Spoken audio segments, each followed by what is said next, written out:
What's up everyone, and welcome back to the channel. So today I'm down at Carolina Auto Direct and we're going to take a look at their 2021 Volkswagen Golf GTI Autobahn.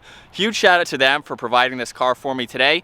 Make sure you guys check out their website because they have a ton of 21 models on the lot, so definitely check them out. All of their information is down in the description below.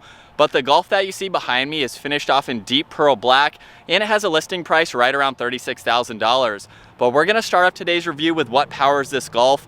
Up underneath the hood, you'll find the 2-liter turbocharged 4-cylinder engine, and this is paired with the 7-speed DSG automatic transmission. It pumps out 228 horsepower and 258 pound-feet of torque.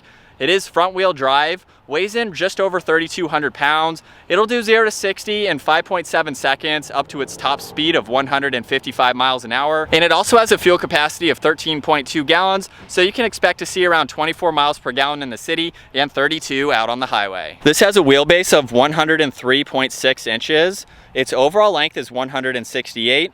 It has a width of 70.8, a height of 57.8, and its ground clearance measures in at 5.1 inches. As we work our way to the exterior now for this Golf, I'm going to start off with the headlight housing itself. So you'll see it has a really nice design surrounded by all this bodywork, but there's a lot going on the interior of these headlight housings. So you'll notice that this has LED headlights. It also has LED DRLs and LED turn signals, and those have a really nice design running just underneath the high beams and the headlights, where you'll also notice too the red trim. As part of the GTI package, you get those red accents, and you'll see it flows nicely to the lower section of this grille, running all the way through the bottom of it, but it's really nice how that line flows back to the headlights. So it's a really cool sporty design to see. You'll also notice too that there's plenty of cutouts in the upper and the lower mesh to provide maximum cooling to this engine. You can see the Volkswagen badge right in the center, and then down below you'll see the LED fog lights that have a triple beam design to them with these fins that run right through the middle just to give it more of a unique look. And we have really nice trim surrounding all of that, and it flows nicely to the lower section of this bumper. You'll also see there's really nice contoured lines running throughout this as well. And then as we look at the hood now, there's a very distinctive line running from the A-pillars on both sides all the way to this point at the headlight, where that line continues down the rest of the headlight to the bumper. So it's really nice how that's incorporated on both sides, gives it a great look from the front. Onto the side profile now for the Golf. We're gonna start off with these wheels. So you'll see a really nice set of 18-inch wheels. They measure 7.5 inches wide. They also have a 5 split spoke design to them and a 2-tone finish. So it's really nice to see that contrast against this exterior black. You'll also notice too the ring around the VW badge is finished off in red. So that matches nicely with these red brake calipers, where again you'll see another GTI badge. These front rotors also measure in just over 13 inches and just over 12 inches in the rear. You'll also see another GTI badge with more of the red accents in the front quarter panel. We have the integrated turn signal on both side mirrors, which are finished off in body color. And then up top, this does have a sunroof. You'll see black trim running around the windows just to tie in nicely with the rest of the black accents. It's also running on the lower side skirt, where you'll see there's some really nice lines. We have distinctive fender arches. A line from that GTI badge continues all the way through the doors and fades away right at the rear door handle. We have a few lines running in the lower section of the door. This does have a spoiler. It's very small. It's finished off in body color just to blend in a little bit nicer, but it does give it that added flair. You'll see the third brake light just underneath that. And then this does have a backup camera. It's nicely integrated into the Volkswagen badge itself, where you can also use this to open up the lift gate. So it's really nice how that's incorporated and used as 2 different functions. You'll see the backup sensors are in the lower section of this bumper. This also has LED taillights, where you can see the taillight housing itself protrudes into this liftgate, so it's really nice to see that design. And then down in the lower section, we have the dual exhaust. Now it's time to take a look at the interior on this Golf. So I have the vehicle locked and the key in my pocket. All I need to do is grab the door handle and you can hear it unlock, where now we can move on to this door panel. You'll see black leather on the armrest along with red stitching. Again, as part of that GTI package, you get all these red accents. There's a really nice trim piece running just behind the brushed aluminum release handle. You can see lock and unlock along with the side mirror adjustments, which are also heated as well. All of the window controls are just behind the grab handle, and you can also see there's a good amount of storage space in the lower section of the door. And then as we work our way to the interior, you can see GTI down on the all-weather floor mats. And then as we work our way to these black leather seats, you can see red stitching running down the headrest as well as down the bolsters. They have a really nice insert to them. They are heated. And then down on the side, you can see all of the automatic controls along with the lumbar support. And now once inside with my foot on the brake, it's time to start it up. And coming back to the gauge cluster, you'll see over on the left side is the engine temperature along with the tach. On the right side is the fuel gauge and the miles per hour. And then right in the center, there is an LCD screen where you can go through information using all these controls over on the right side of the steering wheel. So right now you can look at fuel economy with your average MPG. If I scroll over, we can pull up the assistance systems. So if I go into this, you can basically monitor your distance pacing. You can also scroll over to navigation when you have that on and running, along with audio. You have phone when that is paired. You can also go into the vehicle status, so you can look at your start stop when that is available. And then you can also pull up a lap timer. There's more driving data that you can go into, where you can see fuel economy like your average MPG. You can also scroll down and look at some more information like your oil temperature, warning for the speed limit. You can also pull up the miles per hour, look at your top speed along with distance until empty, and some other information like that. And then as we work our way to the steering wheel, you'll see it's completely covered in solid black leather with red stitching running along the inside just to give it that sporty design. You'll also see GTI down on the lower section along with a flat bottom design. Also over on the side is the voice commands along with tuning for the radio. And then over on the left side is all of the cruise control settings along with the distance pacing and volume for the radio.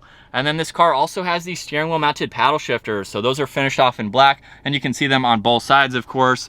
And then as we work our way to the left side of the steering wheel, you'll see there's a good sized compartment down below for any items you'd like to place there. We have all the headlight controls along with the fog lights, a dimmer switch for the gauges, and you'll see one air vent just above that.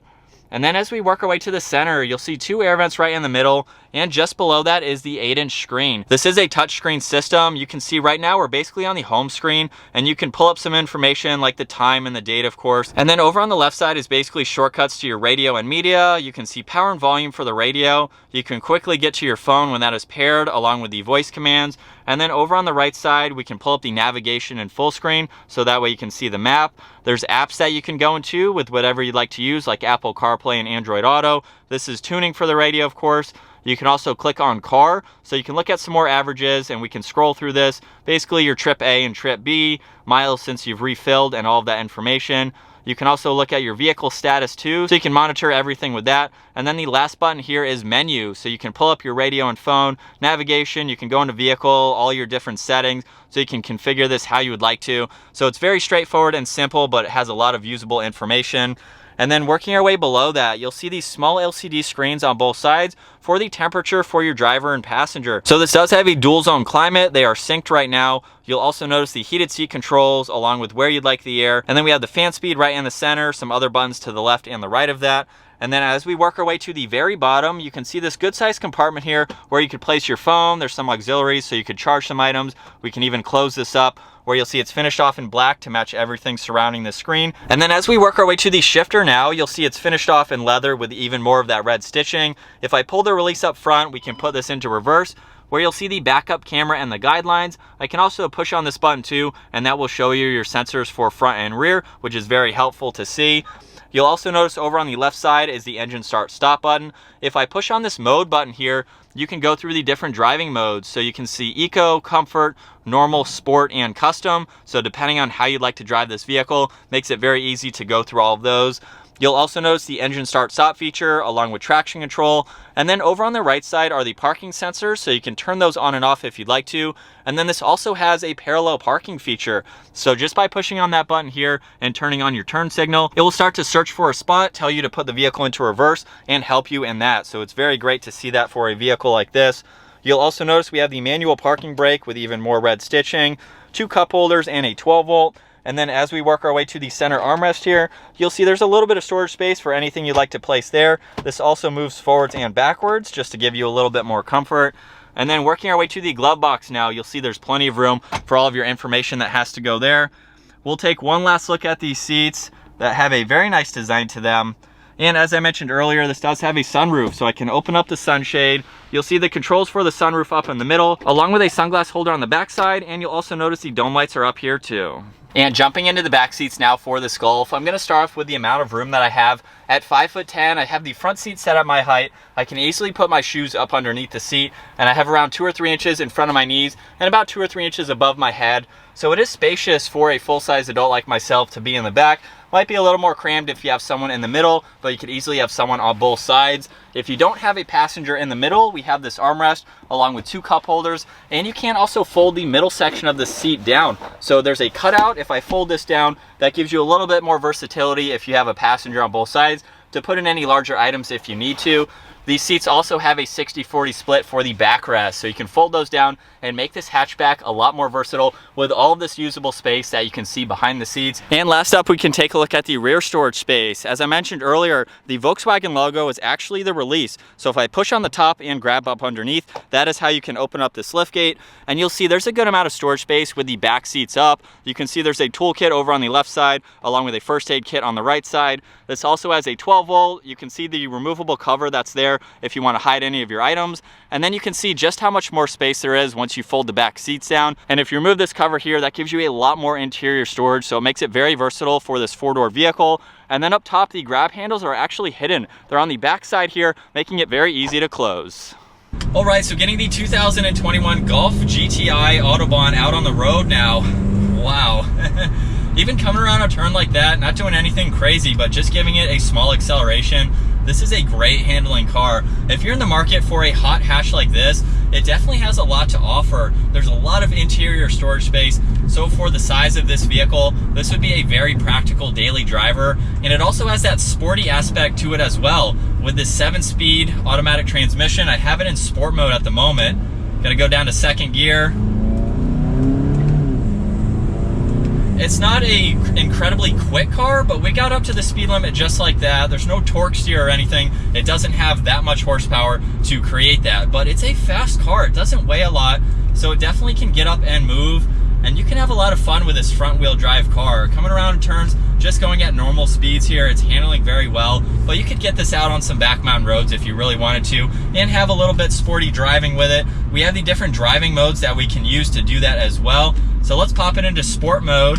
We're gonna go down to 2nd gear. We'll give it a little bit of gas and see the differences between this and normal. There's a good amount of throttle response, and we also have eco mode and custom. So if you want to save a little bit more on your MPG, put it in eco mode. That's definitely going to limit your throttle response a lot more. But this is a cool car to drive. It's very spacious, as I mentioned. So for the size of it, I really like how Volkswagen has packaged this. You can put 2 people in the back, 3 people maybe, but there's a lot of storage space behind these seats if you need to use that. And then folding them down, obviously, as you can tell, there's no overhang, so you can put whatever you want in the back of this, which makes it very versatile. As far as driving this and being a daily, if you want to drive this every single day, visibility is actually really good. There's so much glass in here, and it feels like the back is basically right there. While there's a good amount of space behind the back seats, I can easily see that glass over my right shoulder. I can look over my left shoulder. There's even a small window by these side mirrors, so that gives you a little bit more passenger visibility if you need to use it. But this has been a very comfortable car to drive as well. And so now we'll test out doing a U-turn. Is very, very quick and easy. And then back on the gas here, just in normal mode, letting the car do the shifting. We're back up to the speed limit just like that, very smooth. But moving on to the interior materials here now, I really like it. For this price point, you're getting leather on the steering wheel, you're getting a really nice center screen. Now there's not a whole lot of information within this system, but it gives you everything that you need and nothing more. So if you just want a vehicle that has navigation, we have the assistance systems there, and you don't need all the fancy bells and whistles, this is a great car. Nothing against having all of that technology, but if you don't want that, we have a really nice system to use. And we'll do one last acceleration for today's video here. The shifts are incredibly smooth. The moment I hit that paddle, the tach drops and we're in the next gear. So even using the paddle shifters, it's very smooth and very responsive, which is great to see in a hot hatch like this. But I think that's gonna wrap it up for my walk around review and test drive, getting behind the wheel of this 2021 Volkswagen Golf GTI Autobahn. Once again, huge shout out to Carolina Auto Direct. Make sure you guys check out their website. That link is down in the description below. And if you enjoyed today's video, be sure to give it a huge thumbs up and consider smashing that subscribe button if you'd like to stay up to date on our daily uploads. And I'll see you guys in the next video.